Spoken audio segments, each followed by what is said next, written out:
नमस्कार दोस्तों, स्वागत है आपका हमारे यूट्यूब चैनल में। आज की कहानी जिसका शीर्षक है बुद्धि का बल। आइए कहानी शुरू करते हैं। सूरज ढल रहा था। मगध की धरती पर धूल उड़ रही थी। आसमान में शाम का रंग ऐसा था जैसे कोई युद्ध अभी अभी समाप्त हुआ हो। पाटलिपुत्र की गलियों में चारों ओर निराशा थी, क्योंकि नंद वंश का अत्याचार लोगों की सांसों तक में डर घोल चुका था।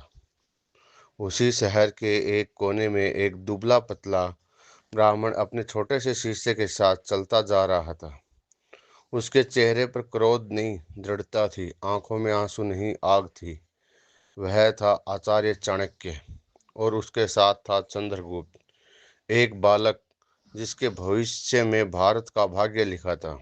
एक दिन चाणक्य नंद साम्राज्य के दरबार में पहुंचे। वह एक ज्ञानी थे, तक्षशिला विश्वविद्यालय के महान आचार्य।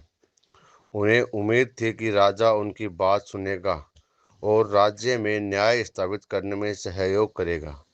लेकिन हुआ इसके विपरीत। राजा धनानंद अहंकार से भरा हुआ था। वह उच्च जातियों का अपमान करता था और उनकी बुद्धि को चुनौती मानता था। दरबार में जब चाणक्य ने राज्य की नीति और न्याय की बात की, तो राजा हंस पड़ा। ब्राह्मण, तुम नीति सिखाओगे हमें? राज्य तलवार से चलता है, न कि ग्रंथों से। इतना कहकर उसने चाणक्य का अपमान किया और सैनिकों को आदेश दिया, इसे दरबार से बाहर फेंक दो। चाणक्य ने जमीन पर गिरी अपनी जटाओं को उठाया और राज्य की ओर देखते हुए कहा, जिस अहंकारी राज सिंहासन ने धर्म का अपमान किया है, उसे मैं अपनी बुद्धि के बल से नष्ट कर दूंगा। मगध में अब धर्म का सूर्य फिर से उदय होगा। वह शपथ लेकर दरबार से निकल गए। यही था वह क्षण जब एक ब्राह्मण ने सम्राट बनने का संकल्प लिया। अब शुरू हुआ संघर्ष, अकेले व्यक्ति का एक साम्राज्य से। चाणक्य के पास न सेना थी, न धन, न राज सत्ता, बस थी अटूट बुद्धि और अडिग धैर्य। उन्होंने तक्षशिला लौटकर एक उपयुक्त बालक की खोज शुरू की, जो उनके विचारों का वाहक बन सके, जो सिंहासन पर बैठने योग्य हो। एक दिन उन्होंने देखा, एक गांव के बाहर एक लड़का खेल रहा था। वह अपने दोस्तों के साथ राजा राजा खेल रहा था, परंतु उस खेल में भी उसकी समझ और अनुशासन अद्भुत थी।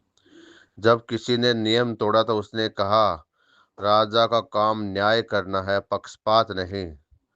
चाणक्य ने मुस्कुराकर पूछा, बालक, तुम्हारा नाम क्या है? उसने कहा, चंद्रगुप्त।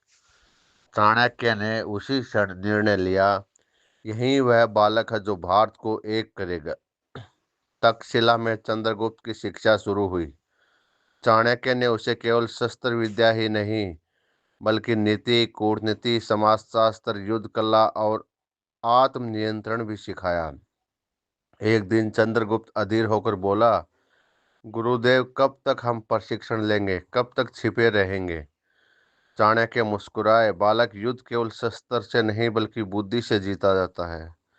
जो परिस्थितियों से भागता है वह कभी उन्हें बदल नहीं सकता। धैर्य रखो, समय आने दो। एक दिन चाणक्य ने अपने शिष्य की परीक्षा ली। उन्होंने एक योजना बनाई। राजा नंद के सैनिकों के सामने एक छोटी सी चाल चली। उन्होंने जानबूझकर एक राजकीय अधिकारी से झगड़ा किया और खुद को कैद करवा लिया। चंद्रगुप्त ने गुप्त रूप से महल में प्रवेश किया और उस अधिकारी को उसके ही स्वार्थ से फंसाकर चाणक्य को मुक्त कराया। यह बुद्धि और संयम की जीत थी। चाणक्य ने कहा, जिसे शत्रु को हराना है उसे पहले शत्रु के मन को समझना होगा। चाणक्य जानते थे कि नंद साम्राज्य को हराने के लिए जनता का साथ आवश्यक है। उन्होंने गांव-गांव घूमकर लोगों को समझाया, न्याय और स्वतंत्रता कोई राजा नहीं देता, इसे प्रजा खुद प्राप्त करती है। लोग उनके विचारों से प्रेरित होने लगे। किसान, व्यापारी, सैनिक सभी उनके शिष्य बनते गए। धीरे धीरे एक आदर्श सेना बन रही थी, बुद्धि और नीति की सेना। कुछ वर्षों बाद जब चंद्रगुप्त और उसकी सेना तैयार हुई, तो उन्होंने मगध पर पहला आक्रमण किया, परंतु यह प्रयास असफल रहा। सेना कमजोर थी, अनुभव कम था। चंद्रगुप्त निराश होकर बोला, गुरुदेव, शायद भाग्य हमारे साथ नहीं। चाणक्य शांत स्वर में बोले, बालक, असफलता कोई अंत नहीं, यह केवल बुद्धि को धार देने की प्रक्रिया है। जब तक हम अपने धैर्य को नहीं खोते, विजय हमारी ही रहती है। उन्होंने नए सिरे से रणनीति बनाई। इस बार युद्ध नहीं, कूटनीति से जीतने का निर्णय लिया। चाणक्य ने नंद साम्राज्य के भीतर गुप्तचर भेजे। उन्होंने भ्रष्ट मंत्रियों को एक दूसरे के विरुद्ध खड़ा कर दिया। राज दरबार में अविश्वास और षड्यंत्र बढ़ने लगे।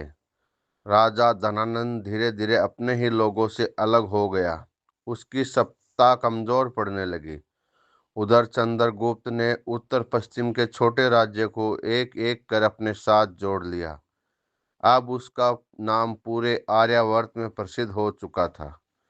समय ने करवट ली। जब मगध की जनता विद्रोह के लिए तैयार हुई, तब चाणक्य ने अंतिम नीति रची। राज्य की दीवारें तलवार से नहीं, भीतर से गिराई जाती हैं। उन्होंने नंद के सेनापति को इस बात का विश्वास दिलाया कि चंद्रगुप्त उसका सम्मान करेगा। राजा का सबसे बड़ा सेनापति उसी रात चंद्रगुप्त के पक्ष में चला गया। सुबह होते ही पाटलिपुत्र पर हमला हुआ और बिना रक्तपात के नंद साम्राज्य ढह गया। पाटलिपुत्र के राजमहल में अब नया सूरज उगा। चंद्रगुप्त मौर्य भारत का प्रथम एकीकृत सम्राट बना और उसके बगल में खड़े थे जिसने वह स्वप्न देखा था, आचार्य चाणक्य। जब लोग जय जयकार कर रहे थे, तब चंद्रगुप्त ने झुककर कहा, गुरुदेव, यह आपका साम्राज्य है, मैं तो केवल आपका सेवक हूँ। चाणक्य बोले, नहीं बालक, यह जनता का साम्राज्य है। मैंने केवल यह दिखाया कि बुद्धि और धैर्य के बल पर असंभव भी संभव हो सकता है। राज्य की स्थापना के बाद चाणक्य ने अर्थशास्त्र और नीति शास्त्र की रचना की। उन्होंने बताया कि जो व्यक्ति परिस्थितियों से भागता है, वह उनका दास बन जाता है। जो व्यक्ति उनका सामना करता है, वह उन्हें बदल देता है। संकट हमें कमजोर नहीं करता, बल्कि बुद्धिमान बनाता है। और सच्ची विजय उसी की होती है जो अपने धैर्य और संयम को बनाए रखता है। चाणक्य और चंद्रगुप्त की कथा केवल इतिहास नहीं, बल्कि यह साक्ष्य है कि बुद्धि का बल सबसे बड़ा बल है।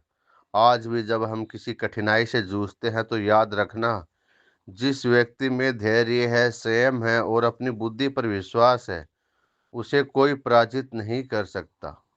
चाणक्य की यही नीति युगों तक मार्गदर्शन देती रहेगी। जो व्यक्ति परिस्थितियों से नहीं भागता, वही उन्हें बदलने की ताकत रखता है। कठिन समय हमें कमजोर नहीं, समझदार बनाता है। विजय उसी की होती है जो धैर्य और संयम नहीं खोता। यह कथा केवल इतिहास नहीं, बल्कि जीवन का पाठ है। जब मन टूटने लगे, तो चाणक्य की नीति याद रखना, बुद्धि और धैर्य ही असली बल है। दोस्तों, आपको यह कहानी कैसी लगी, कमेंट बॉक्स में हमें ज़रूर बताएं। साथ ही आप हमारे चैनल पर नए हैं तो चैनल को सब्सक्राइब करें, लाइक करें और शेयर करें। धन्यवाद।